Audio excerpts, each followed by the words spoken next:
Fantastic Four. Their amazing powers help keep our world safe.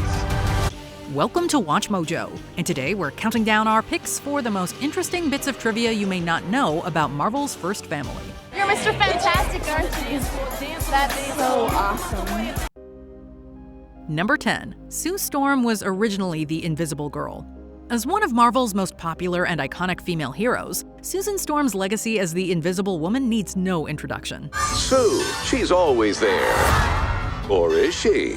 Hello, boys. Jesus. However, that's actually not the moniker she debuted in. During the Fantastic Four's initial run in the comics, Sue acted under the name the Invisible Girl. And when we say initial run, we actually mean 20 full years. I'll be with you as the Invisible Woman.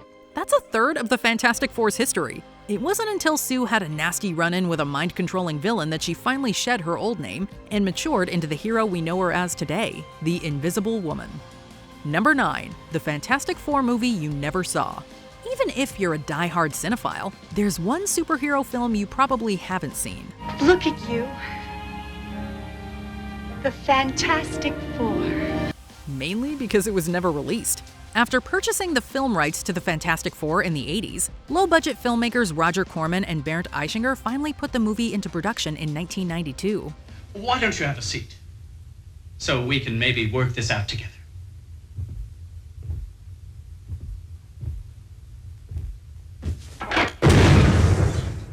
And they waited, and waited, and waited some more. The release date never came, with many theorizing the two only made the movie to retain their rights to the characters. It would certainly explain the dubious quality. Pirated copies have circulated the web for years, but that's as close to an official release as this bizarre B-movie has ever seen. Pitiful. You are pitiful. Half the fun is the chase. You've robbed me of even that. Number 8. Alter Egos Begone. At a time when most superhero comics followed a very familiar handbook, Jack Kirby and Stan Lee decided to buck all conventions with this foursome. He did. Oh, yes, he did. Playboy never listens. Rather than spandex-clad vigilantes, the Fantastic Four were bona fide celebrities. They didn't wear masks, bickered like real people, and were arguably just as famous for their brains as their powers. And while we can never repay them, we can certainly celebrate them. Thank you, Fantastic Four. These small but noteworthy details paved the way for a whole new kind of superhero storytelling, one where the supersuits weren't as important as the people wearing them. Based on the team's long-lasting appeal, it's safe to say abandoning alter egos was a fantastic choice. Thank you all for coming to Be a Fantastic Fifth for a Day. On behalf of the Fantastic Four, we welcome you to the Baxter Building. Number 7. The Future Foundation storyline. Nothing shakes up the status quo like new suits and a new roster. Dissatisfied with the state of the world, Mr. Fantastic takes it upon himself to rebrand the team into a high-tech charitable organization. Its name? The Future Foundation. Sue, Reed, and Ben all get major upgrades, and Johnny? Well, Johnny's dead. As part of his dying wish, the friendly neighborhood webhead takes his place to round out the team. So does Dr. Doom, but that's a whole other can of worms. The Future Foundation rebuilt everything people thought they knew about the Fantastic Four, and remains one of the most notable sagas in the team's modern history. Number 6. Sue and Reed have superpowered offspring. Sue and Reed. Reed and Sue. Their romance is written in comic history for a reason, and so it only makes sense that they have a pair of superpowered twerps. What isn't expected is that Franklin and Valeria are uber strong, like strong enough to make Galactus himself sweat. While Valeria's only superpower is her father's brains, Franklin has the ability to unravel all of reality. As a matter of fact, he is often ranked as one of Marvel's most powerful beings, and that's counting gods and cosmic beings. Forget the supervillains, raising a kid like that is the biggest challenge Sue and Reed will ever face.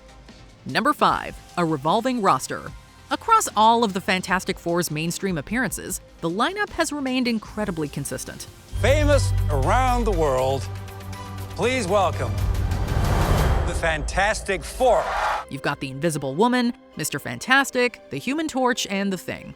The comics, however, are a very different story.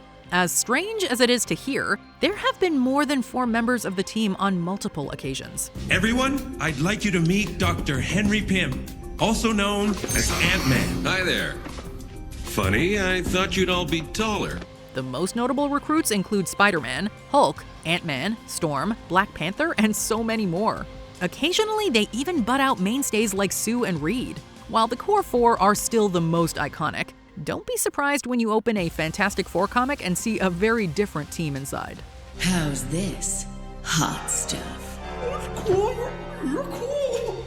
Number 4. They introduced some of Marvel's biggest characters. The Fantastic Four aren't just legendary on their own. Man, I love this job.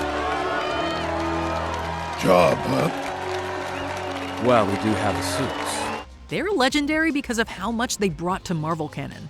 So many of the brand's biggest characters and storylines branched out of the first family's comics. The team's cosmic origins opened the door to Galactus, the Inhumans, the Skrulls, and later Black Panther, who would go on to become comics' first major black superhero. That's without even mentioning the team's frequent run-ins with the Avengers. If the Fantastic Four hadn't been so popular, we wouldn't have just lost Sue, Reed, Ben, and Johnny. We would have missed out on a whole new era of Marvel Comics altogether.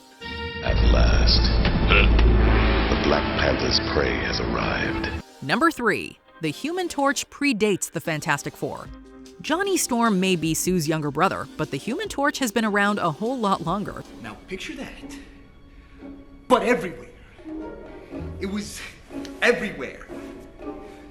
What? While Mr. Fantastic, the Invisible Woman, and the Thing were all created specifically for the Fantastic Four, John Hammond spent decades scorching comic pages as the Human Torch. Alongside Captain America and Namor, the pyrotechnic android was considered one of Marvel's biggest draws. Ironically, though, his popularity burned bright and fast, which later allowed for a new hero to carry the torch. Pun intended. Even though Johnny Storm wasn't the first to flame on, there is no denying he brings the heat.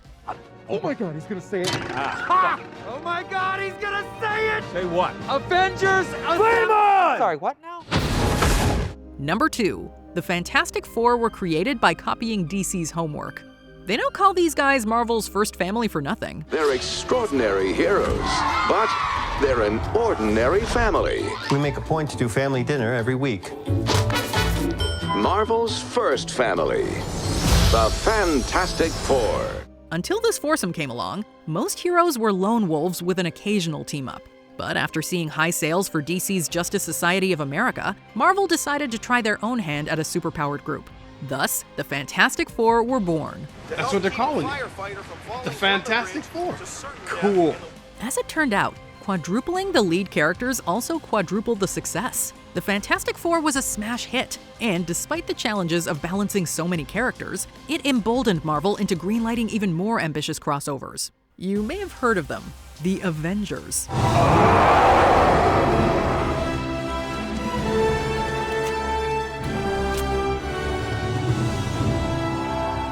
Whoever said cheaters never prosper? Before we continue, be sure to subscribe to our channel and ring the bell to get notified about our latest videos. You have the option to be notified for occasional videos or all of them. If you're on your phone, make sure you go into your settings and switch on notifications. Number 1. They saved Stan Lee's career at Marvel. As you may have picked up on, the Fantastic Four reinvented a lot of what defined Marvel Comics at the time. The very same things that Stan Lee was growing tired of. Books were doing well and I had a steady job, but it wasn't satisfying. Because I really think of myself as a reasonably good writer. I like to write. So I really wanted to quit and try something else. He had been in the world of comics for 2 decades at the time, and was about to retire from the medium when the Fantastic Four burst onto shelves. Well, the book did wonderfully. It sold great. It was fresh, it was relatable, and it was so much fun to write that it kept Lee aboard the comic train well into the 90s. Whenever you think about all Stan Lee brought to the Marvel Universe, just remember, you have the Fantastic Four to thank for a lot of it. Welcome back to the Baxter, Dr. Richards. I've got the usual for you. Good to have you back, sir. Did we miss any fantastic facts? Let us know in the comments below. But without our powers, the Fantastic Four is... Kaputski.